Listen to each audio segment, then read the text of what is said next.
छात्र महाआंदोलन रामलीला मैदान में शुरू हो चुका है और हजारों की संख्या, सैकड़ों की संख्या में यहाँ छात्र मौजूद हैं और इनको जो लीड कर रहे हैं वो हैं नवीन शर्मा।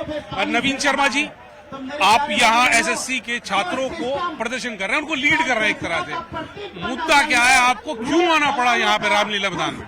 सर, मुद्दा ये है कि अभी एसएससी पहले एग्जाम कराती थी टीसीएस कंपनी। इस बार क्या हुआ, एक एडीक्विटी कंपनी को ये टेंडर दे दिया गया। किस आधार पर दे दिया गया? इस आधार पर दे दिया गया कि एडीक्विटी ने कम बिड लगाई है, कम पैसे में। तो इसका मतलब तो सर ये हुआ कि कोई कल को ये बोल देगा कि यार मैं 1/4 खर्चे में सड़क बना दूंगा देश की, तो आप इसको टेंडर थोड़ी ना दे दोगे। सरकार का, कमीशन का ये काम है कि वो स्क्रूटनी करे इस बात की कि भाई ये जो परीक्षा कराएगी ये एक सही संस्था भी है नहीं। और वो सर 2022 में एमपी टेट एग्जाम में, एमपी पटवारी एग्जाम में वो एक बैन कंपनी रह चुकी है। अच्छा, एडीक्विटी भी ले लेती है, एडीक्विटी के पास व्यवस्था ही नहीं है। वो वेंसिस को नाम की कंपनी को दे देती है एग्जाम को कंडक्ट कराने के लिए, और वेंसिस को दे देती है लोकल वेंडर्स को। आप समझिए एक साइबर कैफे वाला जिसके पास 10 कंप्यूटर है, वो आज बच्चों का एग्जाम ऑर्गेनाइज करा रहा है। एग्जाम में दिक्कत ये है कि एग्जाम का सेंटर ही दे रहे हैं कई सौ किलोमीटर दूर। आज उस वो बच्चे के पास, जिसके पास अपने पढ़ने के लिए व्यवस्था ही नहीं है, उसका सेंटर आप एक दिन पहले देते हो कि आपका सेंटर यहाँ से 1200 किलोमीटर है, आपका सेंटर 1800 किलोमीटर है। बच्चा वहां पहुंचता है तो उसका सेंटर आप बदल देते हो। सर, फॉर्म भरने से लेकर के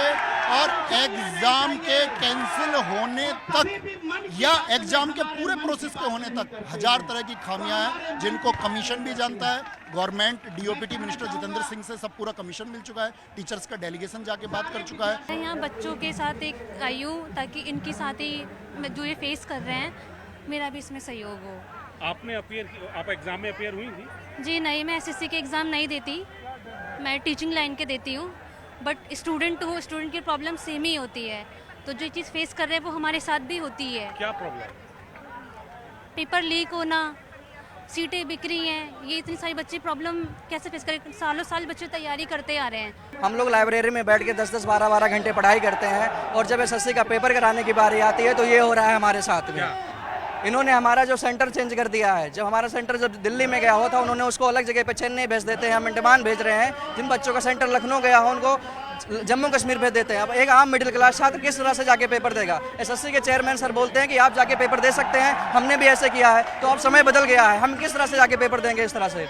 सारी बात है सर, एडुकेटी जो ये जिसको एसएससी ने संस्था को दे दिया पेपर कराना, ये सर पिछले 6 से 7 साल से पहले से करप्ट है बिल्कुल। व्यापम घोटाला हो चाहे कोई भी घोटाला हो, इसी कंपनी ने कराया सर। ऐसा नहीं कि ये अब आज ही कर रही है। और अब ये आश्वासन दे दिया है चेयरमैन साहब ने भी, ललन टॉप के वहाँ पे वीडियो थे, कि हम कुछ दिन में ये इसको ठीक कर देंगे। जब ये 6 साल में ठीक नहीं हुई है, ये क्या 1 महीने में ठीक हो जाएगी? और क्वेश्चन तो सर पूछो मत, इतने गलत क्वेश्चन पूछे जाते हैं, उल्टा सीधा पेपर बन रहा है।